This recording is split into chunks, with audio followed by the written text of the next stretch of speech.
It was meant to be a day like any other, and that's exactly how it started. I remember you leaving the house early in the morning. I watched you from the bedroom window as you disappeared into the fog. Then I huddled back into the cozy sheets where we had once been. I remember the time when I woke and ate breakfast, crunched through the jam-toasted bread, the sips of cold tea, as I looked to the wall clock and saw the hour pass, and I whispered your name, not to anyone else, but myself. I remember the time when I sent you a message that I loved you and couldn't wait till you got home, that we would settle down to dinner on the cozy sofa and watch some telly together or play a game of cards and fall asleep in each other's arms. I remember the time when you came through the door and I kissed you upon the cheek. Whilst you went to shower, I made you a cup of tea. Then you said something to me. I don't even remember what, but it annoyed me, and I remember saying something. Then you got annoyed too and spoke back. And before I knew it, over something I can no longer remember, we were fighting once again. You shouted, I shouted. You banged your fist, I walked out. You followed me. I turned, faced you, slapped you across the face. Then you walked out, and you never came home again. I remember the moments after you left the house, thinking, good, he's gone, hope he doesn't come back again. How I'd like to put those words back before they spoke. But I remember the time so deeply now, when the police came upon the door and sat me down with a warm hand and said that my husband was dead. My husband, my husband, my husband was dead. I remember looking into their eyes as they broke the news. And I don't remember what I thought or what happened next, but when they were gone, I called your name out and out, louder and louder with the pangs of my heart's pains, as I would call you, as if the dead could be returned to those that wept for them. But I did it, just the same. I sat in that lonely hour of midnight, as I looked across a room where you would have sat, where I had at the beginning of the day imagined we would have fallen asleep on each other, in that cozy sofa that will never feel our weight or the imprint of the soft bodies that touch it. I remember thinking to myself, why did I speak as I did? Why did you speak back to me and make me angry? Why did such a dreamy day end as this nightmare? Why, oh why, did we have to fight? What cruel is this fate that the fickless finger did make, that a small word here or there could bring down such a calamity upon my plate?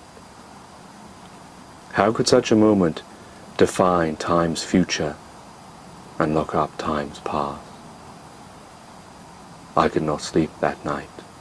I just sat staring into space at the cozy sofa, and I banged continuously with my now red fists. For a time's event I could not turn back or make right. How could I be so foolish to have let go of time, as if I had so much of it to spend? Why did I fall? When did I lose the plot? When did I take you and time for granted? And what now is this terrible pain? I remember the dreams we said we would fulfill, yet now I can no longer hold on to them. For even if you never made me happy every single moment, would I not wish for a life filled with those moments, than ones filled without you, with the loss of you, wishing that I could have you back now? Why, oh why, cruel fate, could this moment of such unplanned destiny take flight? How could one action, one word, one moment turn my world upside down like this? Is life like the walking of a trapeze wire, so thin and easy to slip off, so delicate and fine? Did I know that such a small fight about that I can no longer remember caused the end of your and my life? Why can't I bring you back to me now? Why can't I erase what I have done? Why must I spend this time alone, guilty of the greatest crime? Was your life and time to me so valueless that I gave it up so easily? What matter of death is this? To taste that poison I would do any other crime, in order to have remove of this, that reminding of the passing of time.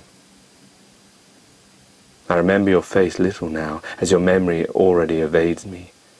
How much I try, I can't picture your smile, or the way your eyes twinkled as you gazed in my direction. Now I find myself in the bed that we did share this morning of hell, that has passed like the chapter of some grand novel. I find that space I now have is a space I would gladly take away, if I could have you to hold me tight into this cold, cold, dark night that awaits ahead of me. Oh, darling, why did we have to fight? Why did you have to die and leave me alone? Why did we take our love and time for granted? Could there have been some way we could have valued it more? Or is such a desire an impossibility? For men and women like you and me, whose love is so much that its taking away is almost a certainty. That there is no way that uncontrollable feelings can be tamed enough to make every moment cherished.